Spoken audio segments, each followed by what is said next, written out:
Em nome do Pai, do Filho e do Espírito Santo. Amém.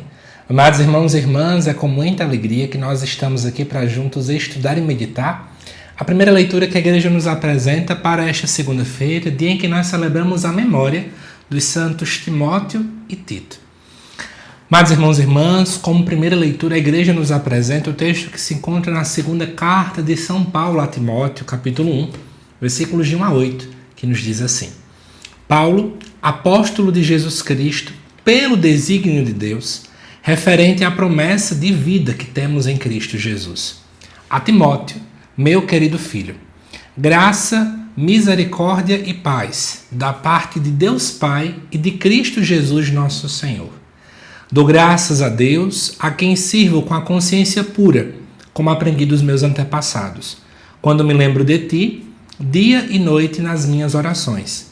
Lembrando-me das tuas lágrimas, sinto grande desejo de rever-te, e assim ficar cheio de alegria. Recordo-me da fé sincera que tens, aquela mesma fé que antes tiveram tua avó, Lóide, e tua mãe, Eunice. Sem dúvida, assim também é a tua. Por esse motivo, exorto-te a reavivar a chama do dom de Deus, que recebeste pela imposição das minhas mãos. Pois Deus não nos deu um espírito de timidez, mas de fortaleza, de amor e sobriedade.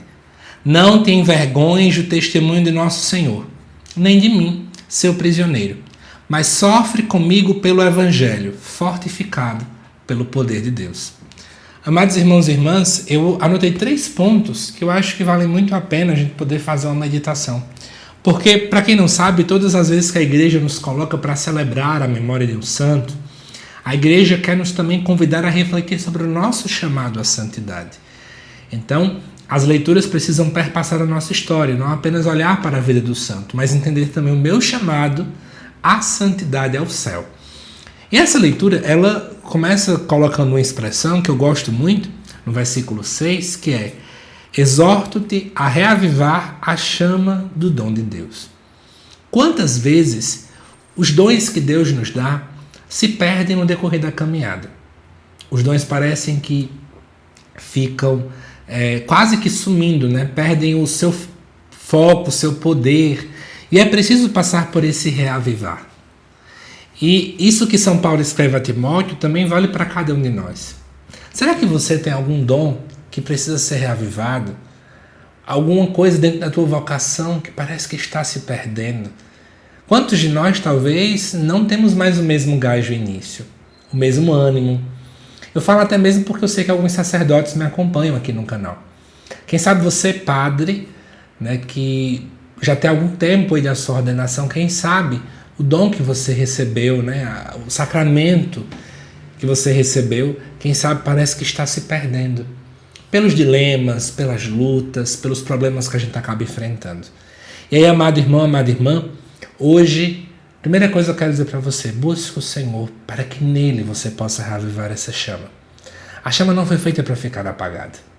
A segunda coisa também que é colocado aqui é que Deus não nos deu um espírito de timidez.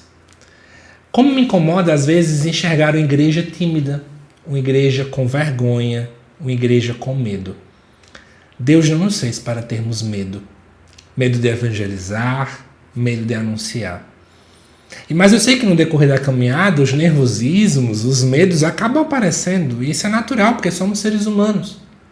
Mas deixa de ser natural quando você permite com que esse medo comande você. Quantas vocações foram perdidas porque o medo estava falando mais alto, porque a timidez estava falando mais alto. Que nós possamos entender, Deus não nos deu um espírito de timidez. E por fim, não te envergonhes. Uma vez eu escutei um relato de alguém que tinha vergonha quando estava passando na praça porque estava com um crucifixo no pescoço. Isso porque, para muita gente ainda hoje, quem é muito da igreja, é alguém antigo, é alguém antiquado e por aí vai, né? Nós possamos entender que a palavra nos convida a jamais nos envergonharmos. Deus nunca teve vergonha da gente. Por que é que eu vou ter vergonha dele, de anunciar a sua palavra? Que fique essa meditação aqui para nós. Que Deus te abençoe, amado irmão, amada irmã, e eu te aguardo daqui a pouco às 7 horas da noite para o estudo do Evangelho, também desta segunda. Até Até mais.